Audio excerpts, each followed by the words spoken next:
Our long-term test of the Peugeot 208 was one with a bit of a difference. Halfway through the 12-month period, we got an upgrade from a 1.2 to a 1.6, which gave us the opportunity to evaluate the range rather than one specific model. And now, it's time to wrap up this test.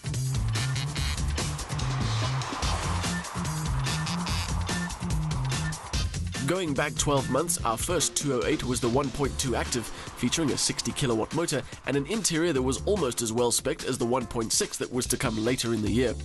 Our 1.2 was also plastered with the S-Line package, made up of decals and other extras for the interior and exterior that definitely made the car stand out, but also added a not insubstantial amount to the price tag. Fast forward 6 months and we now have the 1.6 Allure, bigger motor, slightly better interior spec and a less shouty exterior treatment. In fact, it went from one extreme to the other, with the pink quartz paint job of the second 206 making it look almost like a completely different car.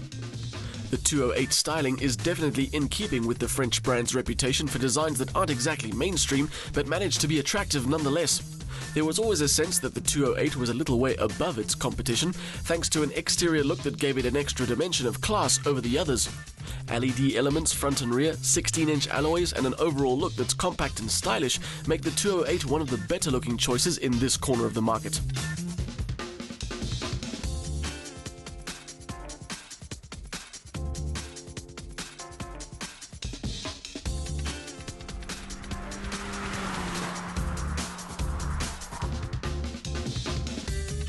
Powering our test car was a 1.6 litre petrol with 88 kilowatts. A good motor around town and on the open road, it returned a fuel consumption of 7.3 litres per 100 k's in our 6 months with the car. The interior is an up-to-date, well-packaged setup with a good spec list that includes this touchscreen. And although that sounds impressive, it is one of the car's bigger frustrations because it's not the easiest thing to use. While it includes very grown-up features like sat-nav and Bluetooth for phone and audio, the interface isn't the most intuitive nor the most responsive. Hanging up a phone call, for example, requires pressing 2 buttons on the screen. That said, the inclusion of the system allows for an uncluttered and very modern interior, with blue and white illumination providing another layer of class. It's an odd thing to pick out, but the steering wheel was really nice too. Probably the smallest one on the market. It takes just a while to get used to, but then feels ideal, adding to the impression of the 208's nimbleness in tight spaces. Interior space was adequate with good comfort up front and a boot that had enough space for a surprising amount of luggage.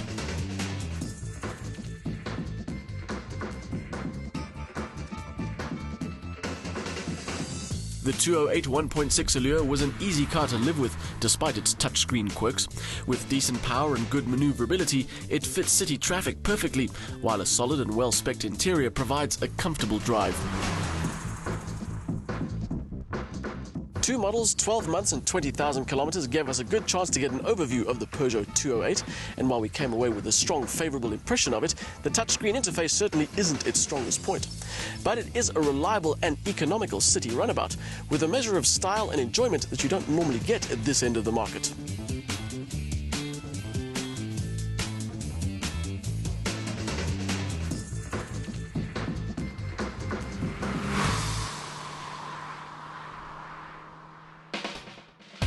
We missed Peugeot's claimed average fuel consumption figure of 5.8 litres per 100 k's by some way, but our return wasn't bad considering the 208 was driven almost exclusively in the city.